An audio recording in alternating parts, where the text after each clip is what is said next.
This is the 2026 Indian Chief Vintage, an Indian motorcycle red. For reference, I stand at 5 feet 10 inches, I weigh about 165 pounds, and I have an arm's reach of about 24.5 inches.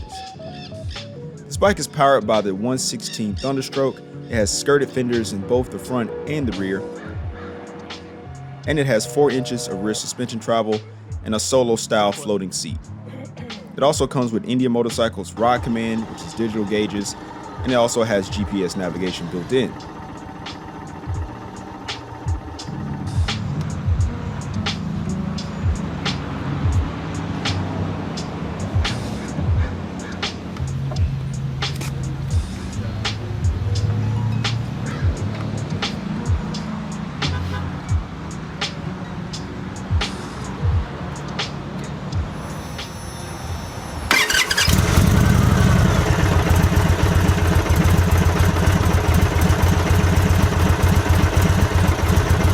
All right, folks, so we got this 2026 model year Indian Chief Vintage, and I kind of want to go over some of the little hidden detail stuff, because at the surface it looks like it's just valance fenders right, front and the rear, but they made a few changes on this thing that actually allows it to stand on its own. So of course we got the valance front fender, giving a nod to the 1940s Indian Chief and also the American industry back then, where everything had, like, from Coke bottles to locomotives to aircraft to cars, they had like these rounded edges, and that's where the 1940s Chief was born from. So Indian decided to give a nod to that bike, and they're celebrating 125 years of Indian motorcycle, not necessarily selling motorcycles, but after Indian Motorcycle closed in the 50s, people were still, you know, building and repairing these bikes, keeping it alive. So, you know, call it for what it was. Indian Motorcycle, they're celebrating 125 years, and this is what they've come out with the Chief platform. They redesigned the Indian Chief in 2021 as a 2022 model year, and they added this brand new chassis, and this chassis is so freaking good. But anyway, from the front, we got the valenced fenders, and also we have the war bonnet on the front. It's actually illuminated. That cable for the war bonnet runs up this harness right here with the brake line, and it goes under the gas tank here. But we also got this nice blacked out piece that looks really freaking cool. Otherwise you have just this like front fender that's kind of bare and exposed. But one thing I noticed compared to the previous Chief Vintage is they used to have chrome here, and what was happening with the chrome, over time it would peel off because it was adhesive on there to keep it on, and also it will bubble up and crack. And there were some aftermarket options that came out to kind of, you know, give you a replacement piece for that. But yeah, so this time they didn't put that on there. They just went straight with like this body line that kind of recedes in. So like this is a crease in the metal. It looks really freaking good. When you look, like when you stand away from it, it's just like it reflects like that body line on the front and the rear, and it's kind of the same thing. So this panel, it's not flat, it's actually protruding out. And what's interesting about that is the side panel, they added a body line there, and it's to match the rest of the the body lines on the front and the rear fender. On this side, they added kind of a louver, I guess that's what that's called. They added these slits in here, and on the surface you think, did they do that for like a stylistic choice? Because why didn't they do it to the other side, and it's got like this asymmetric look going on? But essentially what they did, this brake rotor, because it's a single brake disc on this model, it generates heat. And so they put that there just in case to exhaust heat. As air comes in, you hit the brakes, it allows that air, that hot air, to go somewhere.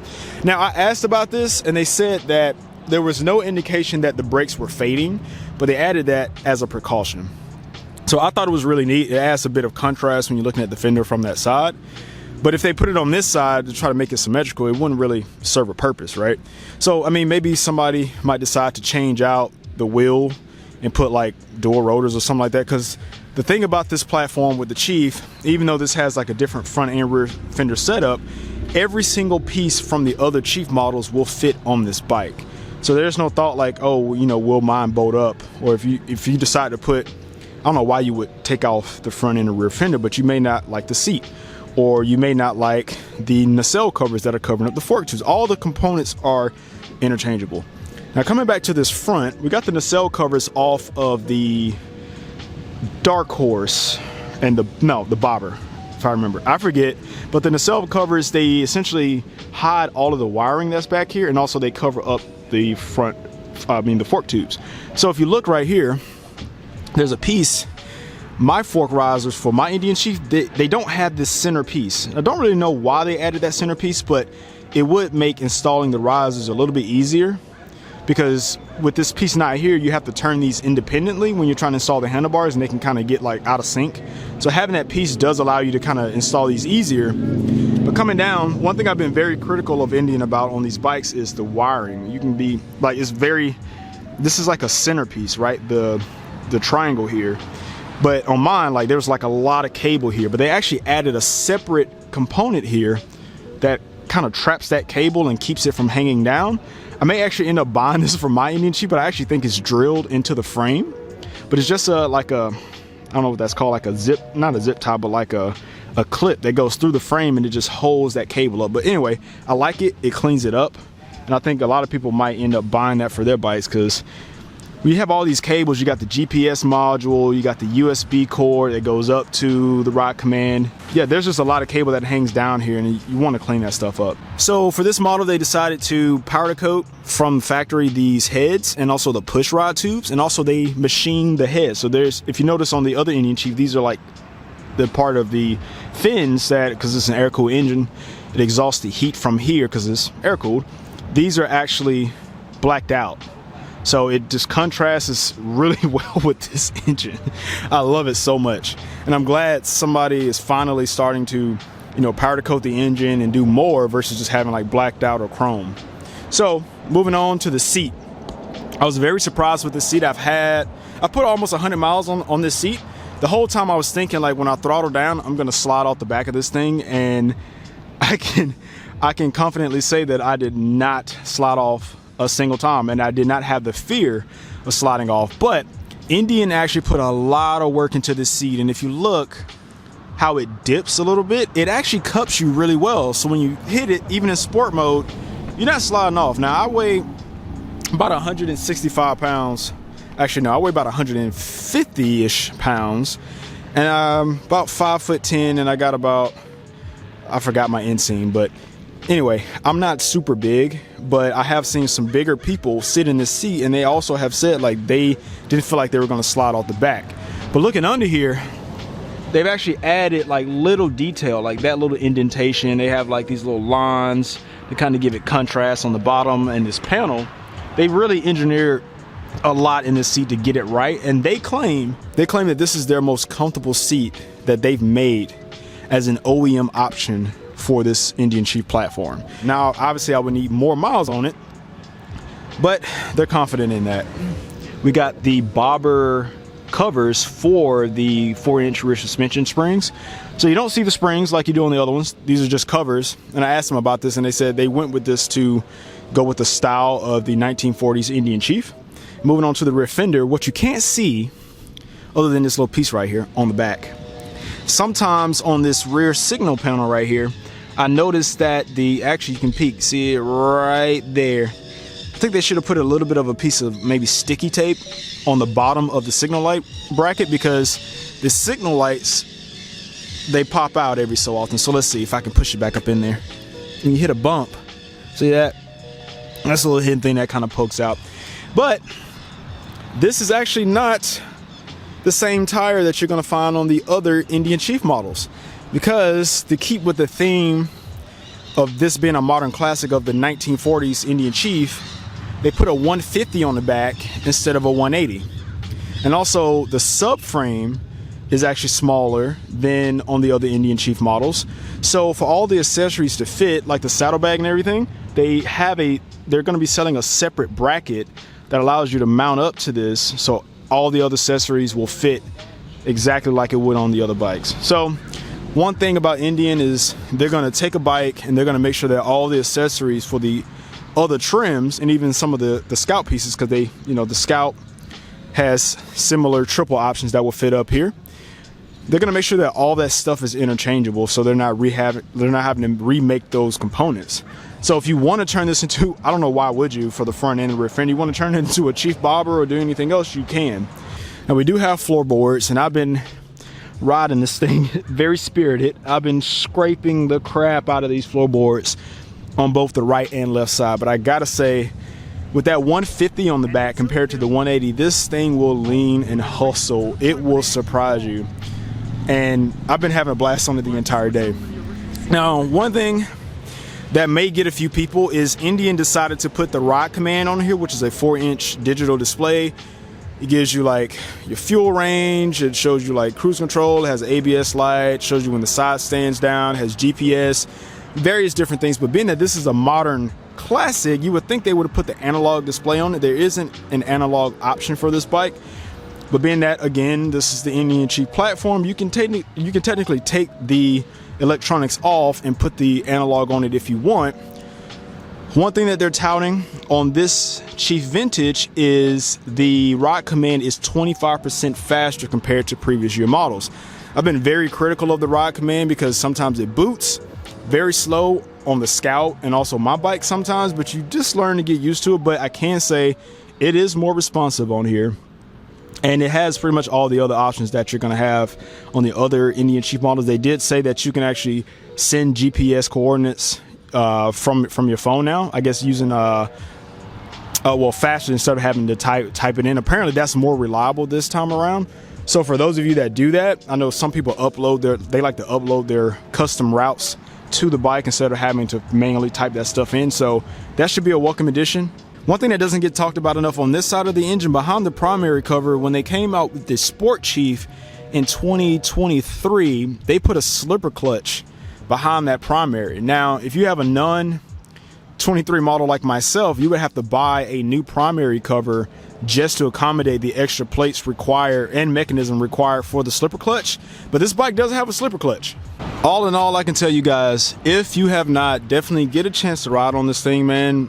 Don't judge a book by its cover. This bike is quick, it is fun to ride, and honestly, I am not somebody that I didn't start off my riding career enjoying valance fenders, but hey man, I can tell you the fact that they've combined the bike that I already love, the Indian Chief, and they added this classic look to it for the people that want that, dude, is there. And I'm actually, when I look at it at certain angles, I'm like, especially far away, I'm like, you know what, I like it. There we go. There's the scrape that I was looking for. I did scrape the exhaust, so I've been leaning this thing pretty good. And also there's the floorboards that I've been scraping. I'm not mad at it, man. I told you, if I'm gonna ride it, I'm gonna ride it and see what it's gonna do. I was not cultured enough to understand like the rear fender, because I was like, the front fender goes down low, but the rear fender sits up higher. And once I started looking at the 1940s Chief when they were doing the presentation, I was like, okay, so of course when you sit down on the bike, the suspension is going to lower a little bit and it's going to bring that rear end down just a little bit. And of course they still have the Thunderstroke 116. Indian is still invested in this air-cooled engine that I freaking love. I have done so much with this engine, and I'm just glad that they haven't given up on it. And they're dude, look at that.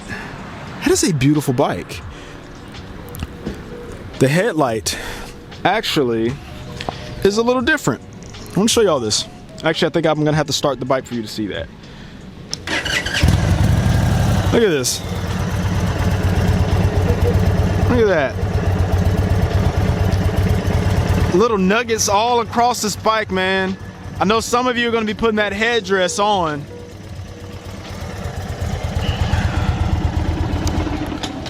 There's little nuggets that they've added all throughout this bike, man, to bring us this modern classic that I know many of you are going to be excited for, and some of you won't be excited for. But of course, as I always say, get a chance to ride this thing and just at least ride it. Go to a dealer, look at it. I was skeptical, but seeing this thing in person, seeing the body lines, when you see the light reflect off those body lines, it changed my perspective. Back here on the rear and also on the front, you see that we have ABS tone rings. On my Indian Chief, we actually had the toner bearings, and we had a wheel speed sensor that read the bearing, but Indian went back to the rings because they're more reliable. And also, this ring is black. To bring home the point, this is a silver ABS tone ring off of a 2025 Sport Chief RT. One thing I always find funny about Indian is they'll put like a bolt here, plug that, put so much detail on a plug back here on the seat, and then leave this exposed. Make that black. You see what I'm saying? Or like leaving that exposed versus putting a cap on it. I don't know why they do that. It's attention to detail, but it's almost like also not attention to detail, right? I don't know if this horn actually, which is funny, the horn, this looks polished. It's almost like it's got paint on it. Mine never looked this nice. And that's the thing about these bikes is we think like when they come out with it, they're just slapping a fender on it, but they're always changing little things here and there to make the bike better, right? They're always iterating. And that's kind of how it goes. So these bikes, even though it's a different model year, compared to the 2021 Indian, well, when I rode the Indian Chief in 2021, which was a 22 model, compared to now, they're not the same bike, man. And I know that's hard to believe, but there's so many little changes over time. And that's even without removing the subframe and the side panels to see like inside the battery box and see up under the tank and see how the wiring is, if they have any more little things that are like keeping the cables out of the way. All that stuff is, it changes. And of course you don't know until you take the panels off, but I'm always looking. I like how down there actually, under there in the subframe, it's just like empty. It's almost like this is a little bit, this gap is a little bit, maybe almost like a little bit more, like that panel has less lip on it compared to mine. I feel like my panel might come down a little bit more. I'll have to check that when I get home. But you can see straight through that down to the ground, which is interesting. All right, so this rain is picking up pretty substantially, but those are the few little things that kind of stood out to me, and of course there's always more to learn. But let me know what y'all think about the Chief Vintage, and as always, thanks for listening, thanks for watching. I will see y'all in the next one. Peace.